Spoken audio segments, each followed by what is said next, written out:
Hey guys, how are you? I hope you're all doing very well. This afternoon I'm going to be doing another movie review. This movie is a drama from Hungary, Hungarian, German and Yiddish language with English subs, released in the year 2015, directed by Laszlo Nemes, and this film is called Son of Saul. So Son of Saul is set in Auschwitz, the infamous concentration camp where a lot of Jews were killed.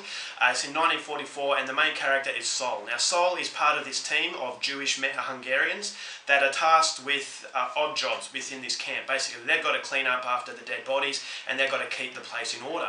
But the problem with this group is that once their jobs have been done, they're going to be killed themselves. So they never know when their day is up, so they're living very uncertainly. And so one day Saul is cleaning up the gas chambers and he comes across the body of this young boy. Now this young boy, he claims as his son. He's basically caring for this boy's body because he wants to give him a proper burial. So he's trying to find a little bit of humanity within a very inhumane environment. So he hides the boy's body because he doesn't want to take it to the crematorium, and he's going to search Auschwitz for a rabbi so he can give him a few words before he's buried. So his objective is to get to this rabbi, bring him back, and hopefully the boy's body hasn't been discovered so he can get buried all before it's time for that basically Saul meets the same fate. So whether or not he can do it in time, it's something you're going to have to find out for yourself, because that's as far as I'm going with my synopsis. Now my thoughts on Son of Saul. I was sceptical coming into this film for two reasons. Now number one, this won the award for Best Foreign Film at the last Oscars. Now the reason why I'm sceptical with that is because a lot of these foreign films that win the Best Foreign Film for that particular year aren't necessarily the best films, and it makes me question whether or not the people selecting these movies have watched many films, because case in point, a few years ago Susan Beer won the Academy Award for In a Better World, and I thought that was a decent film, but that wasn't worthy of winning the title. Basically, I actually saw a few films that year where they were actually a little bit better. So just for the simple fact that it's a foreign film award winner doesn't necessarily mean that's going to be a masterpiece. So I had to be very careful about bigging it up too far to unrealistic expectations. And then the second reason I was a little bit sceptical was the fact that it's another Holocaust film. It's another film documenting the Jewish suffering under the Nazi regime.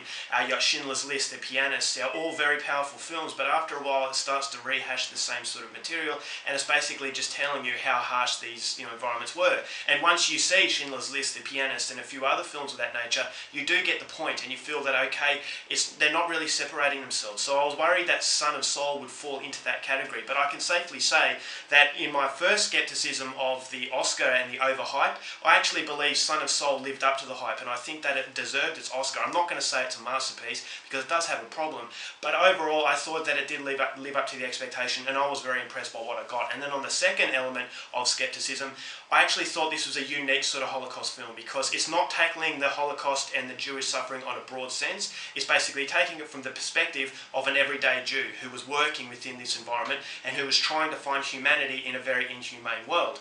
And so we've got Schindler's List. He was this guy who saved many lives. He was definitely a figure of history.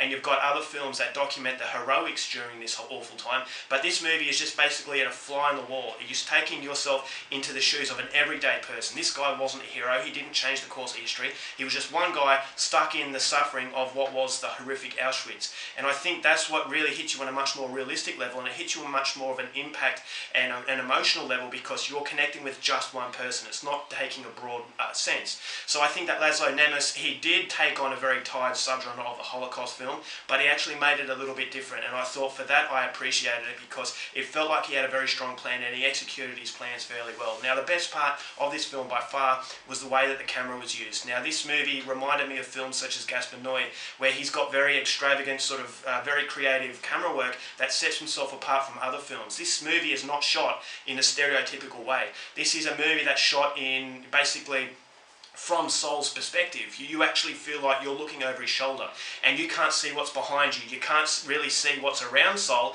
because what's around Saul is out of focus. So it feels like Saul has been desensitized to the horrors of this situation, that he has just cut himself out from the outside world. And you actually feel you're doing the same thing, because basically the only thing in focus in a lot of these scenes is Saul himself, and the rest is blurry. So you can kind of actually pick out what's happening, but it's not as clear. And I thought that was very creative, and it gave you the sense that Saul was within his little bubble.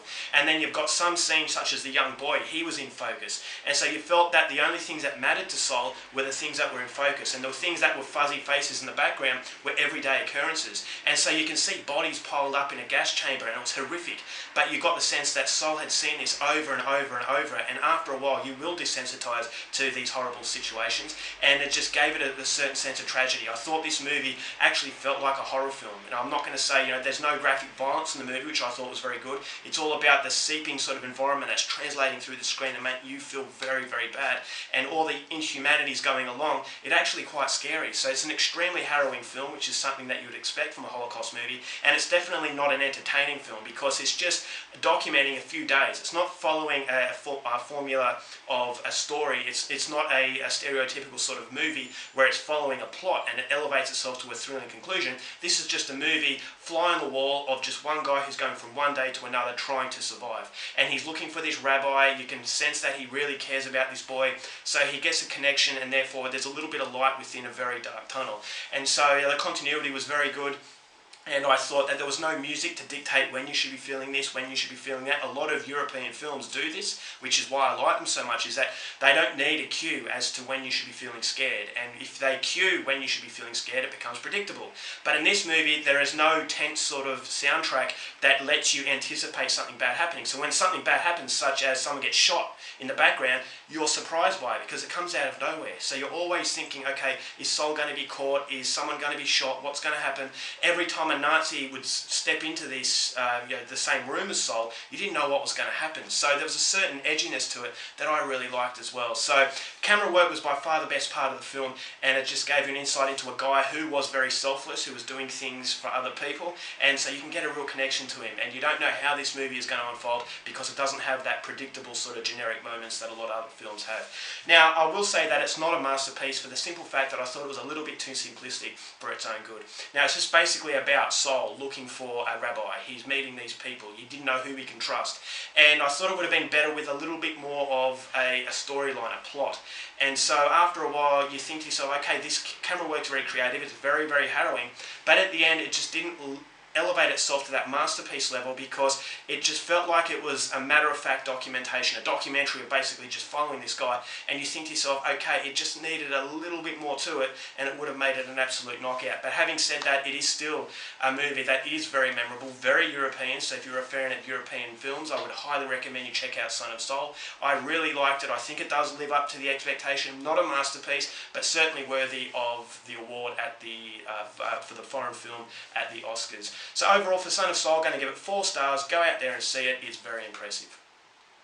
Alright guys, that's it for my review. Hope you enjoyed it. Till next time, keep watching movies, and I'll see you later.